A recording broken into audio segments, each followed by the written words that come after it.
It is clear that we are in a totally new area. A new international order is being shaped. And if you look back in the Cold War area, then all the countries in NATO were spending more than 2%, some even more than 5% of their GDP on defense. And why? Because the threat was real.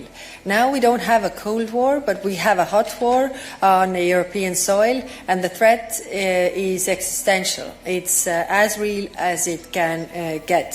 So yes, we need to do more. Whether the new level of ambition is 3%, 4%, or 5%, I wouldn't get stuck to the numbers, but rather the capability gaps that we have, and we have also addressed them in the white paper. That is air and missile defense, that is artillery systems, that is ammunition, missiles, drones, counter-drone systems, military mobility, AI, quantum, electronic warfare, strategic enablers. So these all cost a lot of money. And the point of the white paper is that we can do them together because it's not only national defense but actually regional. And by doing them together, we can also spend less on the capabilities but have them in place. So I wouldn't get stuck to the numbers, but yes, I agree that the new level ambition is higher than 2%.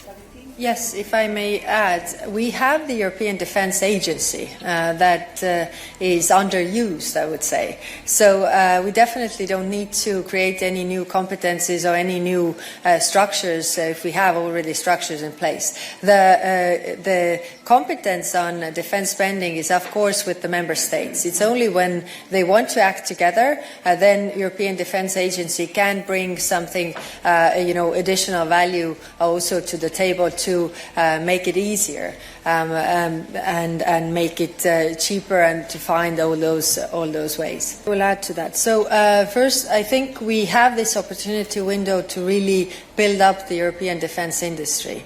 And I mean, we are in this situation, what we see also with Ukraine. If they use weapons that are not produced in Ukraine, then sometimes there are limitations on how you can use those weapons. And in terms of crisis, I mean, your military needs to really have free hands in this regard. So that is coming from this situation.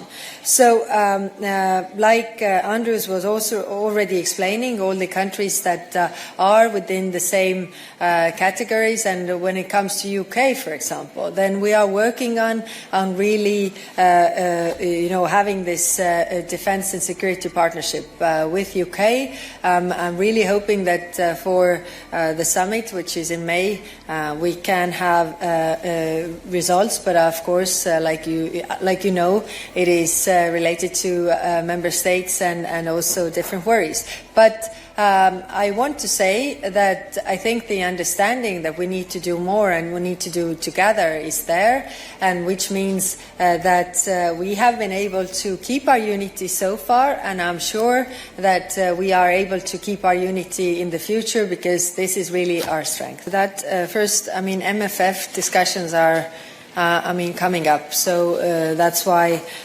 these discussions are separate. And if we put something very concrete right now forward, then everybody wants their projects in. I mean, and that is the problem that we had right now. Although we have our priorities. Then your question about how are the member states taking it? First, when we had 2 weeks ago the extraordinary council, then member states were very positive about the rearm part of this paper, and tomorrow we will definitely discuss and we will know more with the member states. But what can I tell you is that we have been working intensively with the member states to have their ideas on board and also their worries reflected, so I hope that they take it also well. Thank you. If I may add to that, the point is that we have to really have the public capital as well as private capital, and that's why we have in the white paper also removal of obstacles related to access to finance.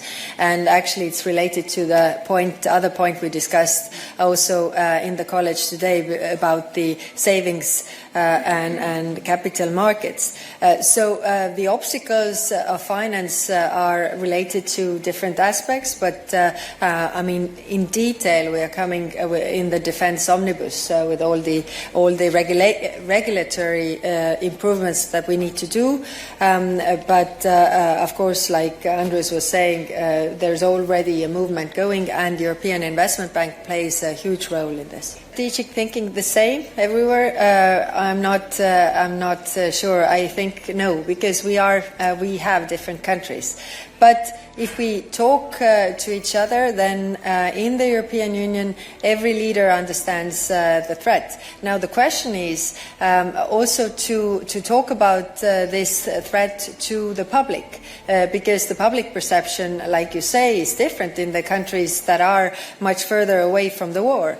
But I urge you to look at the map and see how small Europe really is in this regard. Everything can happen very fast. And in addition to that, we already see, the hybrid attacks, or like Secretary General Rutte says, it's state-sponsored terrorism, is happening everywhere, all across Europe.